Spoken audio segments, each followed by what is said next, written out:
Hi friends, this is your pal Scott Garibay, and today I want to talk about the fascinating interview that Professor Dungeon Master did with Critical Role lead Matthew Mercer and Critical Role CEO Travis Willingham. So, really fascinating. So, basically, so who are the people here, right? So, Matthew Mercer, quite famous. Travis Willingham, he's the CEO of Critical Role. So he plays Grog, but he also is the CEO. And so technically, he's supposed to be, the chief executive officer. And what's really interesting is, and Critical Role lead Matthew Mercer is the number one most identifiable dungeon master in the world. I think he's top three as far as talent. I do think B. Dave Walters surpasses him, but B. Dave Walters does not have the profile he has. I mean, I understand that, right? So, so what's interesting is Professor Dungeon Master is a growing commentator in the D&D sphere, and I think he's taken pretty seriously because one thing that's really interesting is he's a very level-headed guy, and he wears a jacket and sits down and looks at the camera and just like almost like a news anchor. He gives news anchor energy for Dungeons and Dragons, and I think increasingly this is becoming a big deal because there's so many events around Dungeons and Dragons, and I think he's filling a gap that so much around D&D is, and even tabletop role-playing games overall, is what people are projecting through their expectations. And I think people want a D&D reliable news source, right? Who's reporting with some level of urgency, reporting on events within a small window of time. And that's not easy. That's not easy for most people who make YouTube content. It's not even remotely easy. And it's really interesting because Professor Dungeon Master doesn't want to do this. He doesn't want to cover D&D commentary and news and things like that. He's been very clear. He would much rather teach people how to Dungeon Master and make crafting videos. But he explained he gave that up because nobody watches that stuff. He literally just did his last crafting video, which I thought was really interesting. So, so Professor Dungeon Master is moving along. And he gets this interview with Matthew Mercer and with Travis Willingham. Of course, he takes it. Everybody takes these interviews because these are the most famous people in the world connected to Dungeons and Dragons. It's really because of how because of the Amazon show, because of Phantom events, because of literally world travel playing, because of their current tour, because of 10 years of podcast content. They've really built a platform that is unequaled in Dungeons and Dragons history. So they go on. So Matthew Mercer and Travis Willingham go on to be interviewed by Professor Dungeon Master, and he does his thing. Like and he actually put on the title a no BS interview. And the reason why is he wanted to get to the bottom of this question. Why did you use Dungeons and Dragons and not Daggerheart, right? But this question's already been answered, right? So why would he need to do a no BS interview? Because people do not like the answer they're hearing, and also feel like they haven't heard the real answer, which I thought was really fascinating. So Professor Dungeon Master jumps right in, and right from the gate, he literally the first question, he's like, did you take money to run Dungeons and Dragons rather than Daggerheart? And the reason I think he asked this is I think there's multiple reasons. One, Professor Dungeon Master has this this worm tongue on his shoulder. It's Stephen Glicker from Roll for Combat. Roll for Combat is a tiny little. Actually, Roll for Combat might have. That's a great question. I don't know if Roll for Combat has more views than him.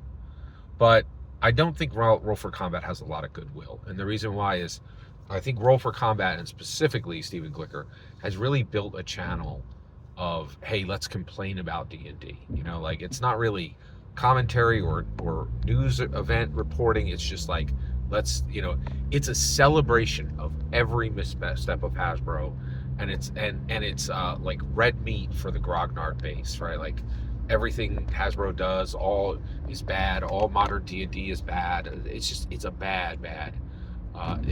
bad vibe off the channel, in my humble opinion.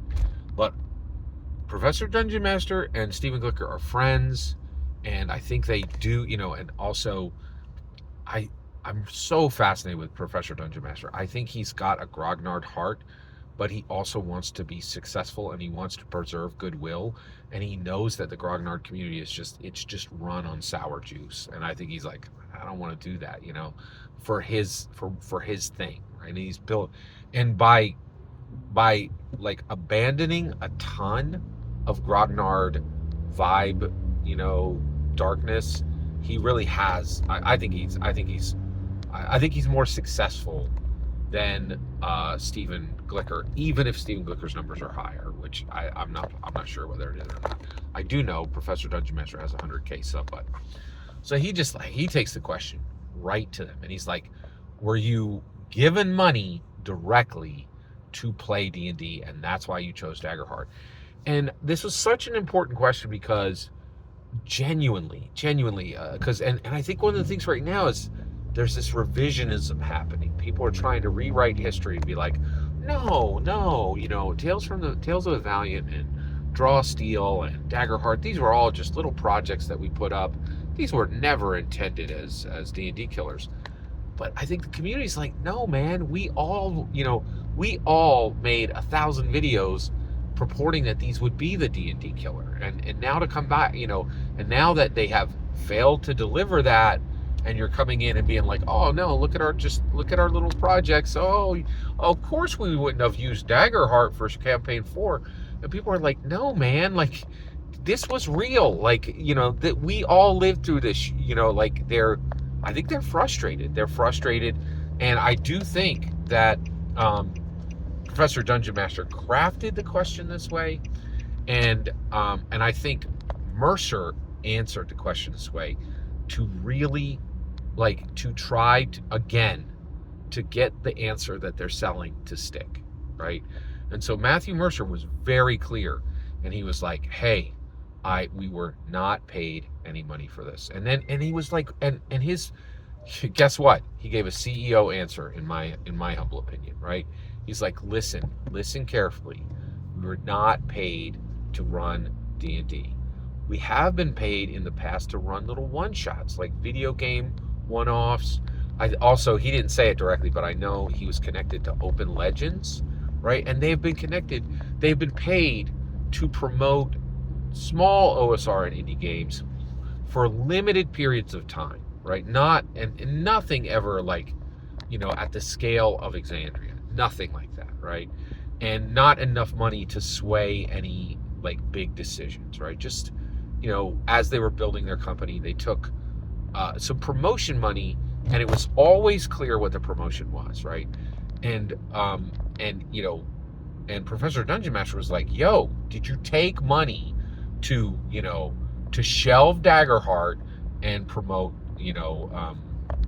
D&D?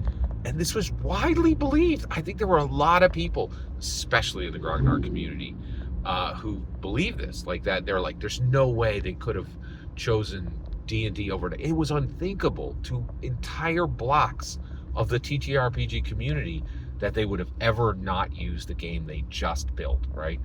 And they're having a hard time convincing people. And so I think it's one of the reasons why this was done, why this specifically was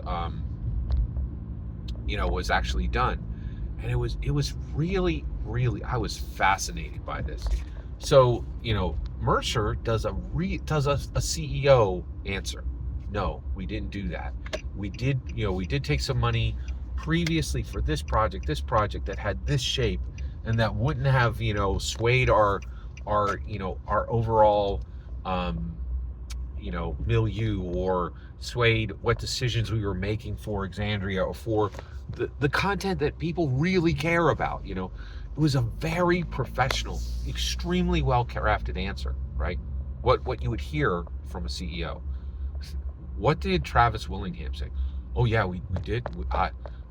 Matthew, you were cut out of it, but I did get a payment directly to me in gummy bears. And you're like, whoa, man. Okay, so this extremely real question, which has real ramifications, you're treating as a joke, and and like doing a little fake, and you're like, is this guy really? And I continue to ask this question. Did something change? Is he no like? Is there a point where he owns the CEO role? Like, the other thing is, maybe like he actually doesn't understand what they are. It's possible, right? Like, he doesn't, like, he really thinks that it's a group of friends just playing D&D, and he doesn't understand that, like, being taken in the back door of a place that has 50,000 people, being treated like a celebrity, and being in a green room is like, and having meetings with Amazon executives is not like, are we a company? Like, and it's mind blowing, because the guy who's not a CEO gave a very serious, calculated, clear, concise answer to a real question. The CEO made a joke. And then is it like, does he not understand that they are a global corporation? Or is he purposely obfuscating, like, and playing 3D chess, that like, oh, I'm pretending that I'm bad at as a CEO, and that I don't really care about any of this stuff, and it's all just a game, and we have 70 people whose paychecks we pay, but like, and it's really, I don't know, like, I am trying to figure it out. I do not know why the non-CEO gave the CEO answer, and the CEO made a joke, right, about a very serious consideration, and even muddied the water a bit about the, like Matthew Mercer had set it to rest, right? And then, Travis, let's not let that sit on the shelf. Let's make sure that there's and with it, I'm not kidding. Within 5 minutes, he used the term red string for the conspiracy board, and you're like, are you laughing at people? But you just actually said some things that were like, that was a really, really, really serious question asked by a very serious dude. Like, I, I, I'm trying to figure it out. I really am. I'm genuinely confused by the choice of Travis Willingham as CEO. And I'm wondering if he's comfortable in the position, if he's trying to send a signal that he wants to just be like a player at the table, or if he's really playing 3D chess and like, zigging when people think he's zagging, and keeping all the options open, and and Machiavellingly leading the critical role, and it's really is difficult. It genuinely is difficult for me to understand what he's doing, or why he's doing this. And I was a little disappointed. I was really happy with Matthew Mercer's answer, and I thought it really just kind of sucked the air out of the room for like what could have been a cohesive end to the story, right? Very, very interesting. Every single word you just heard is my humble opinion, nothing more, nothing less. The important part is when I get to hear your humble opinion when you get in the comments and send your traffic. Please consider subscribing, and have a fetch millennium.